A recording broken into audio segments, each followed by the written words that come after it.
Good morning student. मैं Veena Saha. Lockdown में मैंने चैनल तैयार किया था ताकि घर में बैठे बच्चे हिंदी मीडियम से साइंस की पढ़ाई कर चुके।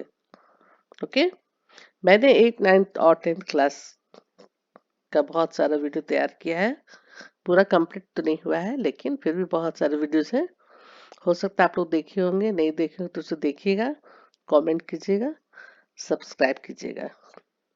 ठीक है, अभी मैं पढ़ा रही हूँ 10th क्लास का बायोलॉजी का चैप्टर 8 और पेज नंबर 152। ओके, इसके पहले मैंने मेल रिप्रोडक्टिव सिस्टम और फीमेल रिप्रोडक्टिव सिस्टम के बारे में बतलाया था। उसके बारे में पूरी जानकारी दी थी और उम्मीद है कि आप लोग समझ गए होंगे। कोई खास हार्ड चैप्टर तो नहीं था। वो समझ गए होंगे उम्मीद है। फिर भी कुछ पूछना होगा तो आप लोग कमेंट कीजिएगा, मैं बताऊंगी, है ना। तो अभी मैं स्टार्ट कर रही हूँ कि क्या होता है जब अंड का निषेचन नहीं होता। यानी कि जब एग का स्पर्म से संयुग्मन या संलग्न या फ्यूजन नहीं हो पाता है तो क्या होता है, इसके बारे में भी हम लोग जानेंगे। यदि अंड कोशिका का निषेचन यानी कि फर्टिलाइजेशन नहीं हो तो यह लगभग 1 दिन तक जीवित रहती है, क्योंकि अंडाशय प्रत्येक माह एक अंड का मोचन करता है। हम कितना अंडाशय है हम लोगों में? 2 है ना। 2 है ओवरी और उसमें प्रत्येक माह एक अंडे का निर्माण होता है। अतः निषेचित अंड की प्राप्ति हेतु गर्भाशय यानी यूट्रस जो है वह प्रति माह तैयारी करते रहता है ताकि फर्टिलाइज्ड एग उसके इसमें यूट्रस में आए और उसका वो देख रेख, उसका न्यूट्रिशन उसका कर सके, पोषण कर सके। तो निषेचित अंड की प्राप्ति के लिए गर्भाशय भी हर मंथ को तैयारी करता है। तो इसकी अंतःभित्ति जो होती है वह मांसल हो जाती है और स्पॉन्जी हो जाती है। और अंड के निषेचन होने की अवस्था में उसके पोषण के लिए आवश्यक है ना।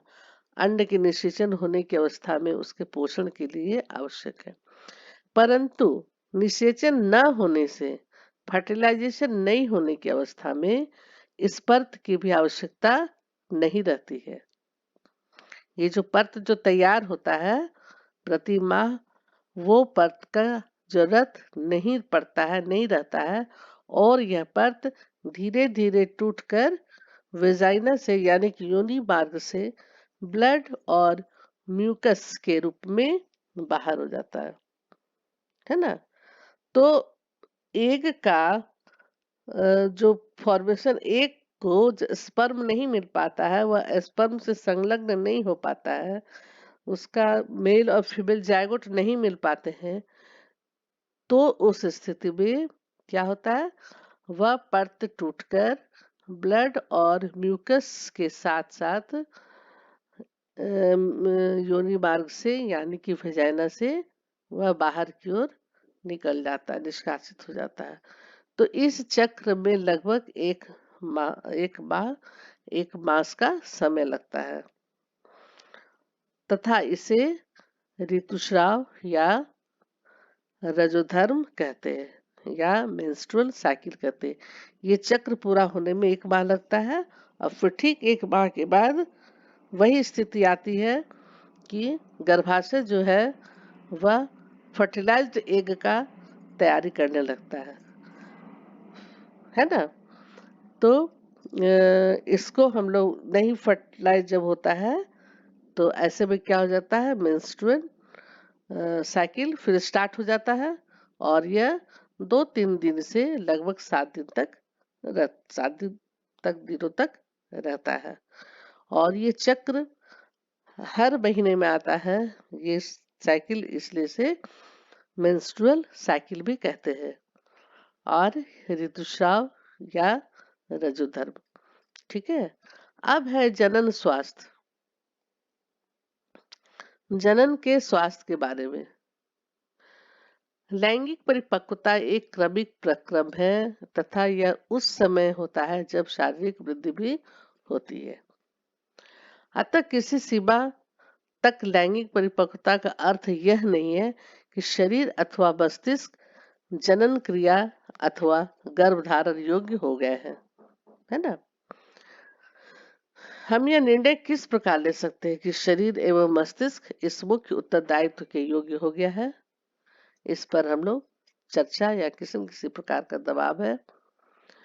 इस क्रिया के लिए हमारे मित्रों का दबाव भी हो सकता है, भले ही हम चाहें या न चाहें, है ना। विवाह एवं संतानोत्पत्ति के लिए पारिवारिक दबाव भी हो सकता है। संतानोत्पत्ति से बचकर रहने का सरकारी तंत्र की ओर से भी दबाव हो सकता है। तो ऐसी अवस्था में कोई निर्णय लेना काफी मुश्किल हो जाता है। यहाँ पर समझ में आया। लैंगिक परिपक्वता का अर्थ यह नहीं है कि शरीर अथवा मस्तिष्क जनन क्रिया अथवा गर्भ धारण के योग्य हो गए, है ना। जरूरी नहीं है। हम ये निर्णय किस प्रकार ले सकते हैं कि शरीर एवं मस्तिष्क इस मुख्य उत्तरदायित्व के योग्य हो गया है। इसी में क्या होता है कि इस क्रिया के लिए कभी हमारे मित्रों का दबाव भी हो सकता है, हम चाहे या न चाहे। विवाह एवं संतानोत्पत्ति के लिए भी पारिवारिक दबाव हो सकता है कि हम चाहे या न चाहे, या उम्र कम है अभी, लेकिन उस पारिवारिक दबाव हो सकता है ना। संतानोत्पत्ति से बचकर रहने का सरकारी तंत्र की ओर से भी दबाव हो सकता है। मतलब निर्णय लेना थोड़ा मुश्किल हो जाता है। तो यौन क्रियाओं के स्वास्थ्य पर पड़ने वाले प्रभाव के विषय में भी हमें सोचना चाहिए, है ना। कि एक व्यक्ति से दूसरे व्यक्ति को रोगों का संचरण अनेक प्रकार से हो सकता है। एक व्यक्ति से दूसरे व्यक्ति को रोगों का संचरण अनेक प्रकार से हो सकता है, क्योंकि यौन क्रिया में प्रगाढ़ शारीरिक संबंध स्थापित होते हैं, है ना। तो अतः इसमें आश्चर्य की कोई बात नहीं कि अनेक लोगों का लैंगिक संचरण भी हो सकता है, जिसमें जीवाणु जनित जैसे गोनोरिया नामक बीमारी तथा सिफिलिस नामक वायरस संक्रमण जैसे कि बस्सा, वाट, तथा HIV एड्स शामिल है। ये यौन संचारित संक्रमण वाले बीमारियां हैं, है ना। इसमें क्या होता है, जीवाणु जनित जैसे गोनोरिया और सिफिलिस और वायरस संक्रमण जैसे कि मस्सा, वाट तथा HIV एड्स का नाम तो सबका सुना होगा, हर बच्चे जानते होंगे। एक्वायर्ड इम्यूनोडेफिशिएंसी ऑफ सिंड्रोम, है ना। और ये है humane immuno humane immuno virus, ठीक है।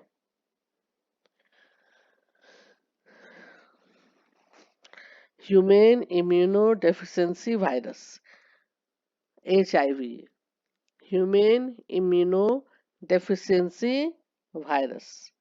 और इसका है acquired immunodeficiency syndrome, deficiency of syndrome, है ना। इसमें इम्यूनिटी कम हो जाती है। इस बीमारी में इम्यूनिटी यानी कि शारीरिक क्षमता बिल्कुल कम हो जाती है। तो ये कुछ है जेनेटल बीमारियां जो कि सेक्स ट्रांसमिटेड बीमारी है ना। गोनोरिया, सिफिलिस, वाट्स और HIV एड्स, ये चारों। लैंगिक क्रियाओं के दौरान क्या इन रोगों से संचरण का निरोध संभव है। ये जो हो रहा है सेक्सुअल क्रिया जो होगी सेक्स के दौरान, क्या इन रोगों के संचरण का निरोध संभव है। संभव है ना, बहुत हद तक संभव है।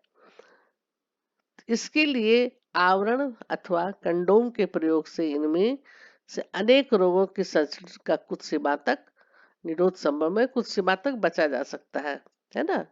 कंडोम का उपयोग करने से कुछ सीमा तक बचा जाता है। लैंगिक क्रिया द्वारा गर्भ धारण की संभावना सदा ही बनी रहती है। गर्भ धारण की अवस्था में स्त्री के शरीर एवं भावनाओं की मांग एवं आपूर्ति बढ़ जाती है, एवं यदि वह इसके लिए तैयार नहीं है तो इसका उसके स्वास्थ्य पर विपरीत प्रभाव पड़ता है। जब ठीक से मन से मानसिक रूप से जब स्त्रियां तैयार नहीं होती है गर्भ धारण के लिए तो उनके स्वास्थ्य पर विपरीत प्रभाव पड़ता है, और यदि वो तैयार रहती तो उनकी अवस्थाओं में स्त्री के शरीर एवं भावनाओं की मांग एवं आपूर्ति बढ़ जाती है ना। तो जब नहीं तैयार होती है तो ऐसा में क्या होता है, तो विपरीत प्रभाव पड़ता है। तो गर्भधारण रोकने के लिए अनेक तरीके खोजे गए हैं। यह गर्भरोधी तरीके अनेक प्रकार के हो सकते हैं। एक तरीका यांत्रिक अवरोध है, जिसमें शुक्राणु अंड कोशिका तक न पहुंच सके, है ना। इसमें क्या है, शुक्राणु स्पर्म जो है वह अंड कोशिका तक नहीं पहुंच सके। और ढकने वाला, पेनिस को ढकने वाला कंडोम अथवा योनि में रखने वाले अनेक युक्तियां का उपयोग किया जा सकता है। ये सब है गर्भधारण न करने का, है ना। जब इच्छा नहीं है, गर्भधारण की इच्छा नहीं है, तो उसके लिए इतने सारे तरीके खोजे गए हैं गर्भधारण को रोकने के लिए। ठीक है, आप लोग भी सुने होंगे बहुत जगह हॉस्पिटल में या के बैनर में लिखा हुआ, बच्चे दो ही अच्छे, या ये लगवाना चाहिए वो लगवाना चाहिए, बहुत तरह का ऐड देते रहता है। कुछ गोलियां भी रहती है, तो आप लोग भी टीवी में या और भी हॉस्पिटल के पास बहुत ज्यादा ऐड उड देखे होंगे। तो ये है, एक तो ये हो गया कंडोम का उपयोग करना, योनि में रखने वाले अनेक युक्तियों का उपयोग किया जाता है। दूसरा तरीका है शरीर में हार्मोन संतुलन के परिवर्तन का है, जिससे कि अंड का मोचन ही नहीं हो पाता है हार्मोन्स के द्वारा। दूसरा तरीका शरीर में हार्मोन्स संतुलन के परिवर्तन का है। वह संतुलन का परिवर्तन कर देता है, जिससे कि एक का फॉर्मेशन नहीं हो पाता, एक डिस्चार्ज नहीं हो पाता है। तो क्या होता है, वैसा में निषेचन नहीं हो सकता है, एक का भोजन ही नहीं होता है, तो फर्टिलाइजेशन में नहीं हो सकता है, नहीं हो पाता है। तो ये दवा सामान्यतः गोली के रूप में ली जाती है। बहुत सारी गोलियां होती है गर्भधारण रोकने की, तो उन्हें वही गोली के रूप में ली जाती है। परंतु ये हार्मोन संतुलन को परिवर्तित करती है, इसलिए इनके कुछ विपरीत प्रभाव पड़ते हैं, है ना। इस दवा के या इस कारण कुछ साइड इफेक्ट जरूर पड़ता है। तो गर्भधारण रोकने के लिए कुछ अन्य युक्तियां और भी है, जैसे लूप अथवा कॉपर टी। कॉपर टी को गर्भाशय में स्थापित करके किया जाता है ना। कॉपर टी को गर्भाशय में यूट्रस में डाला जाता है, परंतु गर्भाशय के उत्तेजन से भी कुछ विपरीत प्रभाव हो सकते हैं। क्योंकि क्योंकि ये तो है तो बाहरी चीज ना, बाहरी चीज हमारे शरीर के अंदर जब लगाया जाता है, फिट किया जाता है, तो कभी कभी ऐसा होता है कि उसके उत्तेजन से भी कुछ विपरीत प्रभाव हो सकता है। कभी कभी, बहुत तो नहीं, लेकिन कभी कभी ऐसा कुछ केस आता है जो उसके चलते भी कुछ खराबियां आती है। परंतु गर्भाशय के उत्तेजन से भी कुछ विपरीत प्रभाव हो सकते हैं। यदि पुरुष की शुक्र वाहिकाओं का अवरुद्ध कर दिया जाए तो शुक्राणुओं का स्थानांतरण रुक जाएगा, है ना। अब क्या है, पुरुष की शुक्र वाहिकाओं, शुक्र वाहिका यानी कि वास्ट डिफरेंस, जहां से शुक्राणु जा रहा। चित्र में हम लोग देखे थे, टेस्टिस वाला चित्र में, नर जनन तंत्र में, तो पुरुष की शुक्रवाहिनियों को यदि रोक दिया जाए, अवरुद्ध कर दिया जाए, तो शुक्राणुओं का स्थानांतरण यानी कि शुक्राणुओं का बहना जाना रुक जाएगा, है ना। तो यदि स्त्री की अंडवाहिनी अथवा फैलोपियन ट्यूब को भी अवरुद्ध कर दिया जाए, तो वहां से अंड गर्भाशय तक नहीं पहुंच सकेगा। अंडवाहिनी और फैलोपियन ट्यूब को रोक दिया जाए तो अंडा गर्भाशय तक नहीं पहुंच पाएगा। देखिए चित्र में एक बार देख के हम बतलाते हैं आप लोगों को।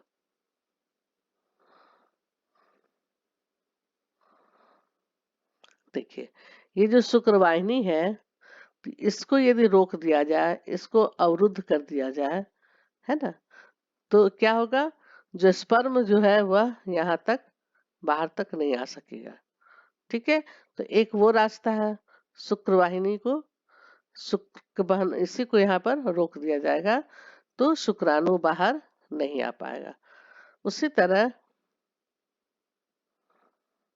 यदि अंडवाहिनी को यानी कि फैलोपियन ट्यूब को, अंडाशय को, फैलोपियन ट्यूब को अवरुद्ध कर दिया जाए तो वो अंडा यहाँ तक नहीं पहुंच सकेगा,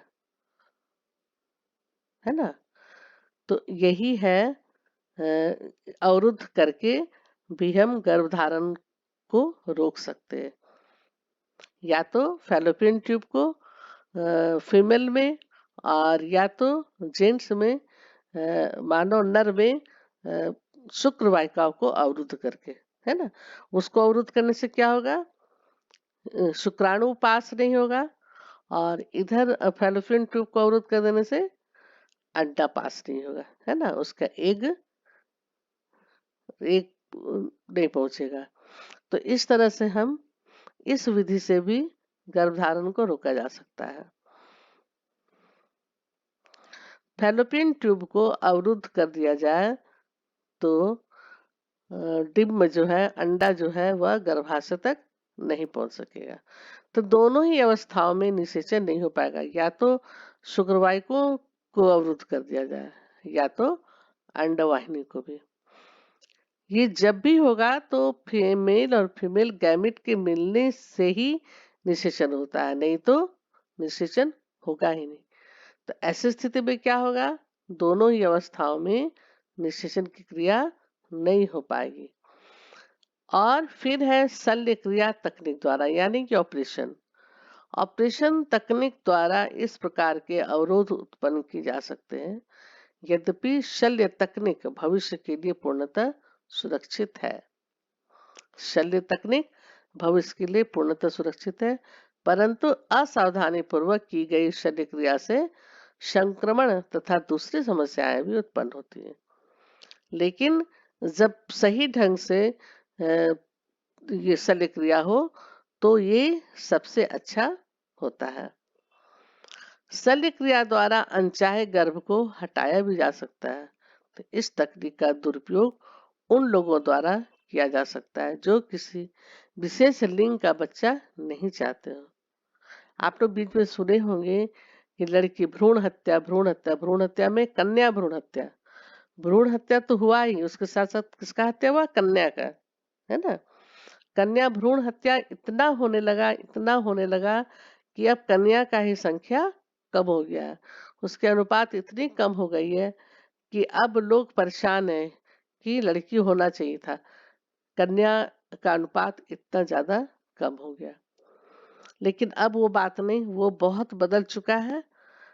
पहले तो भ्रूण हत्या, कन्या है तो भ्रूण हत्या होना है, लेकिन अब ऐसी बात नहीं है। लोगों का विचार बहुत बदल चुका है, लोगों का सोच इतना बदल गया है, उनका कॉन्सेप्ट ही चेंज हो गया है कि नहीं, कन्या भी बहुत जरूरी है और कन्या ही ठीक है। ठीक है, नहीं तो बीच में क्या था कि लोग चाहते ही नहीं थे और शल्य क्रिया द्वारा गर्भ को हटा देते थे। ठीक है, तो इस तकनीक का दुरुपयोग उन लोगों द्वारा किया जाता था जो लोग भ्रूण कन्या भ्रूण का बच्चा नहीं चाहते थे। तो ऐसा गैर कानूनी कार्य अधिकतर मादा गर्भ के चयनात्मक गर्भपात हेतु क्या, तो वही जो भी मैं बताई, है ना, कन्या भ्रूण हत्या, कन्या नहीं चाहते थे इसलिए ऐसा गर्भपात होता था, इसको एबॉर्शन कहते हैं, एबॉर्शन किया जा रहा था। तो एक स्वस्थ समाज के लिए मादा और नर लिंग अनुपात बनाए रखना आवश्यक है ना। हमारे समाज में दोनों की आवश्यकता उतना ही है जितना नर का, उतना ही फीमेल का। मेल और फीमेल दोनों का अनुपात बनाए रखना आवश्यक होगा।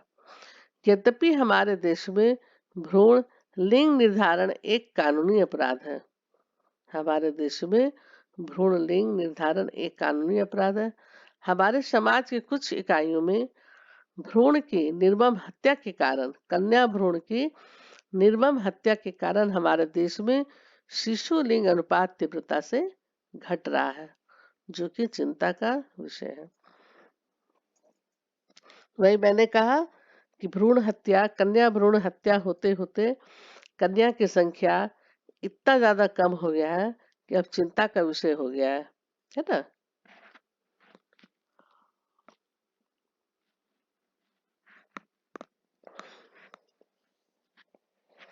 हमने पहले देखा कि जनन एक ऐसा प्रक्रम है जिसके द्वारा जीव अपनी समष्टि की वृद्धि करते हैं, है ना।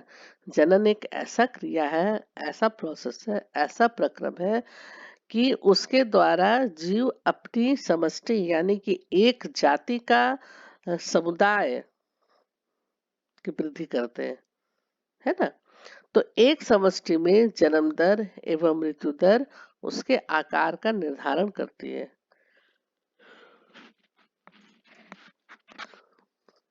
जनसंख्या का विशाल आकार बहुत लोगों के लिए चिंता का विषय है।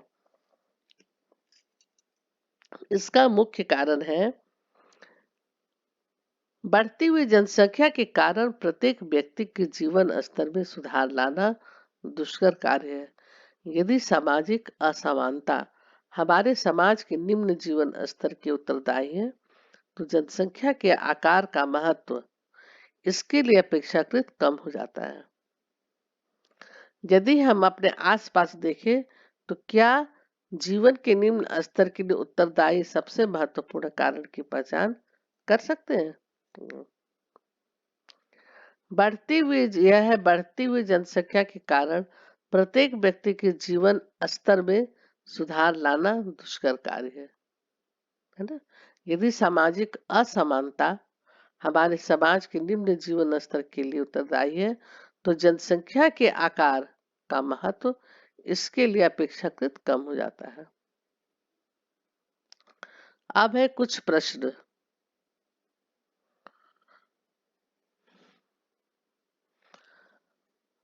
प्रश्न ये है कि परागण की क्रिया निषेचन से किस प्रकार भिन्न है। परागण की क्रिया निषेचन से किस प्रकार भिन्न है। तो सबसे पहले हम बोलेंगे कि परागण परागण क्रिया सबसे पहले पुष्पों में होता है, ठीक है, पुष्पों में होता है। दूसरा पॉइंट, यह जनन क्रिया का प्रथम चरण है। परागण जो है जनन क्रिया का प्रथम चरण है। इस क्रिया में पराग कण स्त्री केसर के वर्तिकाग्र तक पहुंचते हैं और परागण कहते हैं। इस क्रिया में परागकण स्त्री केसर के वर्तिकाग्र तक पहुंचते हैं, है ना, तो वो परागण कहलाते हैं। परागण क्रिया दो प्रकार की होती है, एक स्वपरागण और पर परागण। और परागण की क्रिया में क्या होता है, हवा, पानी, पक्षी, कुछ पशु, कीट फतिंगे द्वारा भी होता है ना। ये हो गया परागण। अब है फर्टिलाइजेशन। यह क्रिया जो है यह जनन क्रिया का दूसरा चरण है। जब निषेचन होता है ना, यह जनन क्रिया का दूसरा चरण है। इस क्रिया में नर युग्मक यानी कि मेल गैमीट और फीमेल गैमीट मिलकर जायगोट बनाते हैं, युग्मनज बनाते हैं। ये है निषेचन का।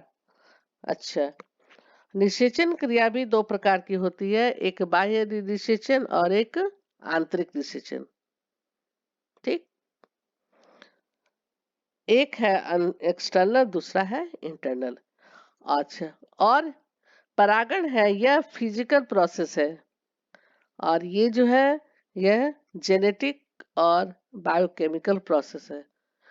फर्टिलाइजेशन जो है इट इज जेनेटिक, है ना। क्या होता है, एक वंश से दूसरे पीढ़ी तक संतति को उसके गुण और को भेजा जाता है, तो यह जेनेटिक एंड बायोकेमिकल प्रोसेस है। ये हो गया परागण और निषेचन किस प्रकार भिन्न है। सेकेंड है शुक्राशय एवं प्रोस्टेट ग्लैंड की क्या भूमिका है।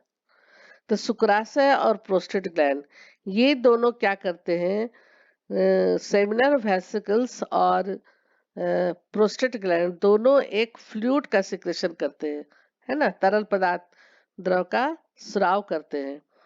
यो स्पर्म को पोषण भी प्रदान करता है और स्पर्म को लुब्रिकेट और तरल माध्यम में कर देता है, लिक्विड फॉर्म में कर देता है सॉरी, लिक्विड फॉर्म में कर देता है, ताकि वो आसानी से तरल माध्यम होने के कारण वह आसानी से स्थानांतरण हो सके। ठीक है, आसानी से स्थानांतरण हो सके। प्रोस्टेट ग्लैंड भी स्राव करता है और शुक्रवाहिनी भी स्राव करता है। प्रोस्टेट ग्लैंड भी स्राव करता है, शुक्रवाहिनी में मिल जाता है। ठीक है, तो दोनों का काम यही है कि शुक्राणु को तरल होने के बाद, तरल होने के कारण उसको तरल माध्यम में पहले करता है और उसको पोषण भी प्रदान करता है। स्पर्म को पोषण भी प्रदान करता है, उसको न्यूट्रिशन प्रदान करता है और स्पर्म को लुब्रिकेट और तरल माध्यम में कर देता है, ताकि वह आसानी से, सरलता से वह जा सके, है ना। तीसरा है यौना आरंभ के समय लड़कियों में कौन से परिवर्तन दिखलाई देते हैं। तो यौना आरंभ में लड़कियों में कौन सी परिवर्तन दिखलाई देती है, तो इसका तो आंसर तो बहुत हद तक आप लोग जान रहे हैं, है ना। लेकिन फिर भी मैं बता देती हूँ। यौना आरंभ में लड़कियों में सबसे पहले तो लड़कियों के ब्रेस्ट के आकार में वृद्धि होती है और अग्रभाग की त्वचा का रंग गहरा होने लगता है। ठीक है, फिर क्या है, उनके साथ साथ मेंस्ट्रुअल साइकिल स्टार्ट हो जाता है। महीने में एक बार एक चक्र होता है, उसको मेंस्ट्रुअल साइकिल कहते हैं, रजोधर्म भी उसे कहते हैं, है ना। और तीसरा पॉइंट, उनकी आवाज में भी परिवर्तन आती है। चौथा पॉइंट, कुछ हेयर्स जो है उनके जेनाइटल एरिया में, यानी कि जांग, दोनों जांग के बीच में कुछ हेयर्स निकल आते हैं। और फिर क्या है, कुछ हेयर्स जैसे चेहरा में, आर्मपिट में, पैर में, हाथ में, है ना, थोड़ा थोड़ा खूब महीन रोआ जैसा निकल जाता है। वो पुरुषों में भी निकलता है, लड़कियों में भी निकलता है। खूब महीन महीन सॉफ्ट रोम हेयर जो होता है वो निकलते हैं। अच्छा, फिर है मेंस्ट्रुअल साइकिल का स्टार्टिंग होता है और हमारा स्किन क्या हो जाता है, ऑयली हो जाता है। लड़कियों में सिक्रेशन, ऑयल का सिक्रेशन होता है स्किन में, जिसके कारण शरीर बहुत चिकना हो जाता है, लेकिन उसके कारण क्या हो जाता है, बहुत सारा पिंपल्स निकलता है। बहुत से लड़कियों में देखिएगा, लड़कों में भी ये पिंपल्स होता है। लड़कियों में जब ऑयली स्किन रहता है तो इनमें बहुत सारे चेहरे में पिंपल्स यानी कि मुहासा निकल जाता है ना। तो ये रहा फर्स्ट, सेकेंड और थर्ड क्वेश्चन, और फोर्थ और फिफ्थ और आगे का क्वेश्चन में नेक्स्ट वीडियो में बतलाऊंगी। ठीक है, तब तक आप लोग इसको पढ़ते रहिएगा, समझते रहिएगा और कमेंट कीजिएगा, लाइक कीजिएगा, सब्सक्राइब कीजिएगा। Okay, bye, thank you.